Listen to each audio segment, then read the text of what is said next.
انسانی تاریخ میں کسی ایک جنگ نے اتنا فیصلہ کن کردار ادا نہیں کیا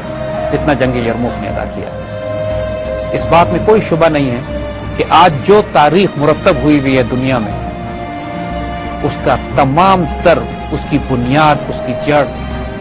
اس کی ایسنس، اس کی روح جنگ یرموک سے شروع ہوئی۔ اگر جنگ یرموک میں بائزنٹائن امپائر یا صلیبی یا کروسیڈرز جو پوری دنیا سے جمع ہو کر آئے تھے وہ کامیاب ہو جاتے تو ان کا اگلا ہدف براہ راست مدینے کی اسلامی ریاست ہے۔ مسلمانوں کو یہ بات معلوم تھی، لہذا جب یرموک پر دشمنوں نے اپنا اجتماع کرنا شروع کیا تو مسلمان مدینے تک بے چین ہو گئے، اور حضرت عمر رضی اللہ تعالیٰ عنہ نے تمام مسلمان علاقوں سے مجاہدین طلب فرما کر یرموک کی طرف روانہ کیے، سیدنا خالد بن ولید اور سیدنا ابو عبیدہ بن جراح کی قیادت میں۔ اور رومنز نے بھی تمام بائزنٹائن امپائر میں اعلان جنگ کرایا، اور 2.5 لاکھ کے قریب ایک لشکر جرار تیار ہو کر مسلمانوں کے مقابلے کے لیے آیا۔ اس سے پہلے جیسے ہم نے عرض کیا کہ جنگ اجنبین میں ان کو شدید شکست دوچار ہونا پڑا تھا، دمشق ان کے ہاتھ سے نکل گیا تھا، اور یرموک میں اگر رومنز کو شکست ہوتی تو اس کا مطلب تھا کہ بیت المقدس اور شام کا صوبہ بائزنٹائن امپائر کے ہاتھ سے، ہرقل کے ہاتھ سے نکل جائے گا۔ یہ آخری امید تھی ان کی، اور اس کے بعد صرف مصر ان کے ہاتھ میں رہ جائے گا مڈل ایسٹ میں۔ شام تقریباً ان کے ہاتھ سے نکلا چلا تھا، اور ظاہر ہے کہ اسی وجہ سے انہوں نے اپنی جو لشکر یرموک میں وہ لے کر آئے، اس سے پہلے اتنا بڑا لشکر بائزنٹائن امپائر کی تاریخ میں جواب نہیں ملا۔ دریا یرموک کے کنارے لڑی جانے والی اس جنگ نے تاریخ کا پانسا پلٹ دیا۔ رومنز کو اپنی تعداد پر اتنا گھمنڈ اور غرور تھا کہ انہوں نے ایک فاش غلطی کی جو جنگی اور حربی حکمت عملی میں ایک ڈیزاسٹر کہا جا سکتا۔ انہوں نے جو یرموک کا میدان سلیکٹ کیا جہاں پہ اپنی فوجوں کو انہوں نے پڑاؤ ڈالنے کے لیے کہا، اس کے 3 اطراف میں دریائے یرموک، اور ایک اطراف صرف سامنے سے کھلی ہوئی تھی جہاں پر فوراً مسلمان فوج آ کر براجمان ہوئی، مسلمانوں نے قبضہ کر لیا۔ صرف ایک خشکی کا ایک چھوٹا سا راستہ تھا جو رومن فوج کے پشت کی طرف جس کا راستہ نکلتا تھا، اور ان کا خیال یہ تھا کہ جب 2.5 لاکھ کی فوج کے ساتھ ہم 40,000 مسلمانوں کے مقابلے پر آئے ہیں تو پسپائی یا شکست کا تو سوال ہی پیدا نہیں ہوتا۔ جیسے ہم نے عرض کیا، سیدنا خالد بن ولید رضی اللہ تعالیٰ عنہ کی جو جنگی حکمت عملی تھی وہ اس قدر جدید اور اتنی نئی تھی کہ اس وقت کے تمام مروجہ جنگی قوانین اس کو سمجھنے سے قاصر، یعنی ظاہراً کسی قانون کے مطابق 40,000 بے سر و سامان فوج 2.5 لاکھ کی فوج پر قابض نہیں ہو سکتی، اور ظاہر ہے یہی وہ گھمنڈ تھا، یہی وہ تکبر تھا، یہی وہ ایروگنس تھی کہ جو بڑی سپر پاور تو ہوتی ہے جب وہ ایک چھوٹی فوج کے مقابلے پر آتے ہیں۔ یرموک کی جنگ 6 دن چلی۔ اس 6 دن کی جنگ نے تاریخ کا پانسا پلٹا۔ یہ پہلا موقع تھا کہ جب مسلمانوں نے اپنی صف بندی قبائلی بنیادوں پہ، یعنی غیر معمولی بات تھی، کیونکہ جتنا دباؤ دیکھا جا رہا تھا دشمن کی طرف سے آئے گا، جتنا یہ محسوس کیا جا رہا تھا کہ اس طوفان کو روکنا تقریباً ناممکنات میں سے ہوگا، بڑے بڑے جلیل القدر صحابہ فکر مند اور پریشان تھے۔ اس تمام کیفیت میں قیادت حضرت ابو عبیدہ ابن جراح نے سیدنا خالد بن ولید کے حوالے کر دی، اس بات کے باوجود کہ سپریم کمانڈر ابو عبیدہ ابن جراح تھے، لیکن وہ یہ دیکھ چکے تھے، یہ جان چکے تھے کہ اس موقع پر فوجوں کی ترتیب خالد ہی کے ہاتھ میں ہو سکتی ہے۔ 40,000 کی فوج کو خالد بن ولید رضی اللہ تعالیٰ عنہ نے ہزار کے تقریباً 40 دستوں میں تقسیم کیا، ہر ایک کے کمانڈر مقرر کیے، اپنے ہراول دستے کو الگ کیا، اپنا ریزرو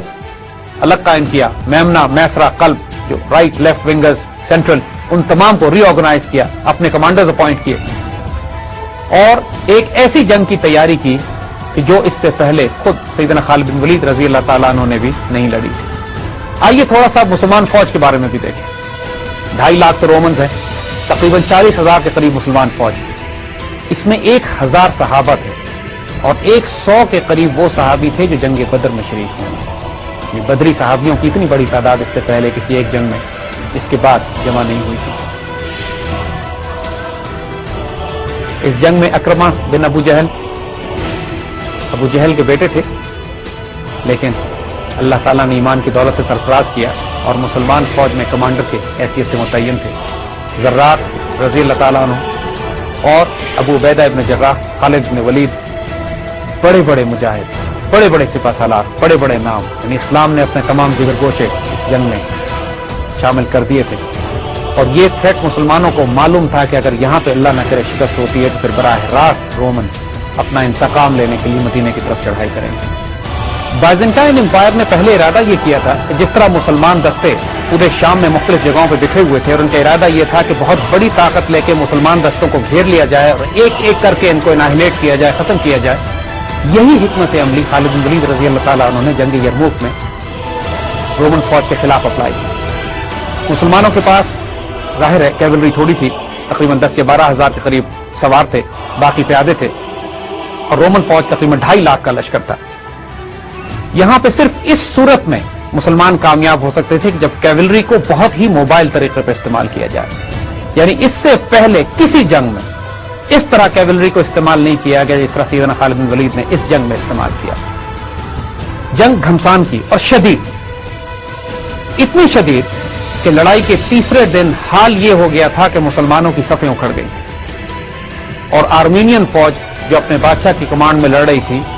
اس حد تک آگے آ چکی تھی کہ مسلمانوں کے عورتوں کے خیموں تک مسلمان پیچھے ہٹ گئے تھے اور آرمینین اور رومنز وہاں تک پہنچ گئے۔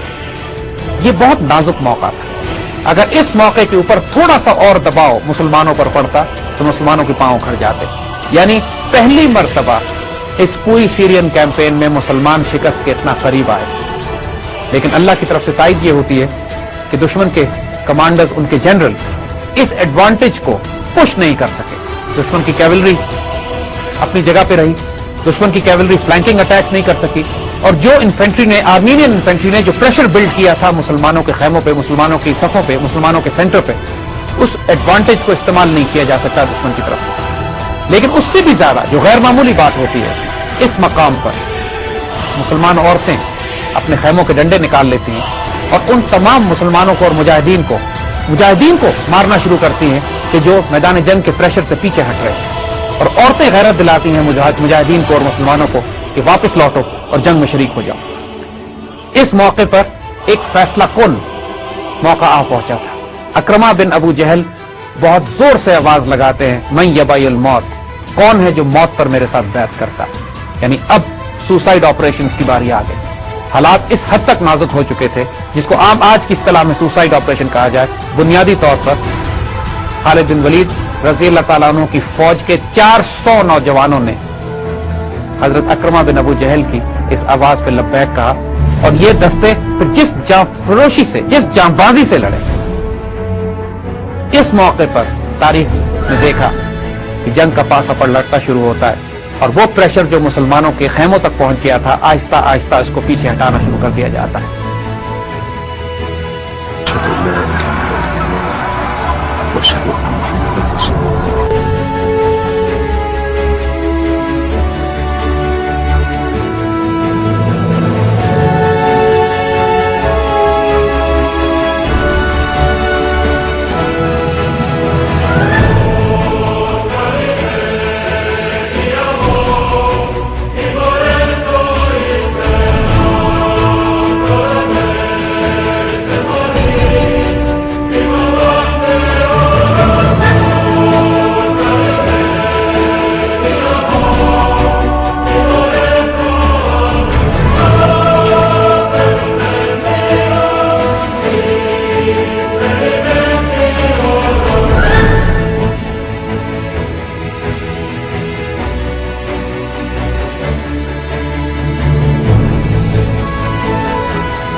مسلمان اپنی صفوں کو ری آرگنائز کرتے ہیں،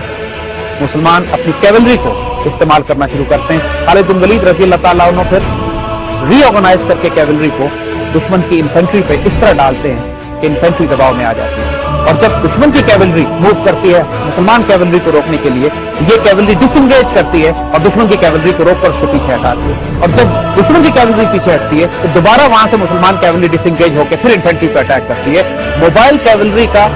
اس طریقے سے فلینکنگ استعمال اس سے پہلے مسلمانوں نے کسی جنگ میں نہیں کیا، اور خالد بن ولید کا یہ ملٹری جینیس، یعنی ایک اس طرح کے یہ موو تھے کہ جو سٹن کر کے رکھ دیا، غیر معمولی طور پہ ششتر رہ گئے، دنگ رہ گئے دشمن کے تمام کمانڈر، کہ جب ان کی صفیں ایک ایک کر کے پلٹنا شروع ہوئی۔ جب مسلمان 5ویں دن اس حالت پر پہنچ چکے تھے تو رومن فوج تھک چکی تھی، ان کے جنرلز ہمت ہار چکے تھے، اور اس کا اشارہ مسلمانوں کو اس طرح ملا کہ رومن فوج کے کمانڈر نے حضرت ابو عبیدہ رضی اللہ تعالیٰ عنہ کی طرف ایک پیغام بھیجا کہ جنگ کو ہم چند دنوں کے لیے روک دیتے ہیں تاکہ صلح کی پیس ڈیلز کی جا سکے، صلح کی شرائط طے کی جائے۔ جب یہ صلح کا مشورہ حضرت خالد بن ولید سے لیا گیا تو آپ نے اس کو فوراً رد کر دیا اور فرمایا کہ ہمیں اس قضیے کو ختم کرنے میں بہت زیادہ جلدی ہے، اب ہم زیادہ دیر نہیں کریں۔ اب یہ خالد بن ولید رضی اللہ تعالیٰ عنہ کو واضح ہو چکا تھا کہ فیصلہ کن جنگ کا وقت آتا ہے، اور اب آپ یہ دیکھیے ایک غیر معمولی منوور جو انہوں نے کیا، اپنی تمام کیولری کو ایک جگہ جمع کیا، 8000 مسلمان گھڑ سوار مجاہد ایک صف میں آ گئے، اور رات کی تاریکی میں آپ نے خاموشی سے 500 گھڑ سوار اس خشکی کے راستے پر بھجوا دیے جو رومن لشکر کے پیچھے تھا اور دریائے یرموک کے طرف بنتا تھا۔ یعنی خالد بن ولید رضی اللہ تعالیٰ عنہ کو یقین ہو چلا تھا کہ اگلے دن میں اس جنگ کو ختم کر دوں گا، اور جب رومن فرار ہونے کا راستہ اختیار کریں گے، 3 اطراف میں تو دریا ہے، صرف ایک طرف ان کو چھوٹا سا خشکی کا راستہ ملتا تھا، جب وہ اس طرف جانے کی کوشش کریں گے تو وہاں پہ حضرت زرار 500 گھوڑ سواروں کے ساتھ ان کے منتظر ہوں گے۔ ابھی جنگ شروع بھی نہیں ہوئی، اور حضرت خالد بن ولید کی کیلکولیشن اتنی خوبصورت ہیں، اتنی مکمل ہیں کہ آپ نے پہلے ہی کمین گاہوں میں دشمن کی پشت پہ اس کی صفوں کے پیچھے حضرت زرار کو 500 گھوڑ سواروں کے ساتھ چھپا دیا۔ پھر وہی ہوا جس کی توقع تھی۔ الحمدللہ جب اللہ کی تلوار چلنا شروع ہوئی ہے چھٹے دن، تو رومن پھر اس کو برداشت نہ کر سکے،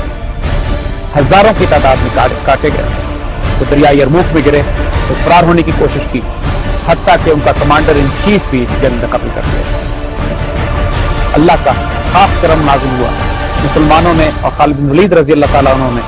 اس بے دریغ طریقے سے قتل عام کیا رومنز کا،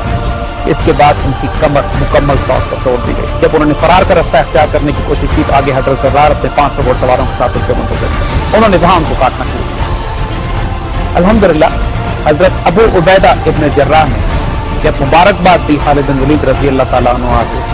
کو آ کر، تو اس فتح کو فتح الفتوح کہا، یعنی جنگوں کو کامیابیوں کی کامیابی، فتوحات کی فتح۔ اور واقعی تاریخ اسلام میں جب سے مسلمانوں نے اپنی سرحدوں سے باہر نکلنے کے بعد جو ملٹری کیمپین شروع کی، تو یرموک سے زیادہ فیصلہ کن اور یرموک سے زیادہ خریز جنگ جس میں مسلمان تقریباً شکست کھا گئے تھے، اور حضرت اکرمہ بن ابو جہل اگر ان کی موت پر بیعت 400 جوان نہ کرتے تو اس وقت جنگ کا پانسا نہیں پلٹا جا سکتا۔ وہ زخمی تھے، حضرت اکرمہ اور ان کے بیٹے دونوں شدید زخمی تھے، بعد میں انہیں زخموں کی تعداد میں لا کے شہید ہوئے، لیکن اس فتح کی خوشخبری حضرت خالد بن ولید نے ان کو خود سنائی، اور خود سنا کے لشکر نے جب اپنے آپ کو ری آرگنائز کیا، ری گروپ کیا، فتح کی خوشخبری جب مدینے پہنچتی ہے ماشاءاللہ یہاں خوشیاں منائی جاتی ہیں، اللہ کا شکر ادا کیا جاتا ہے۔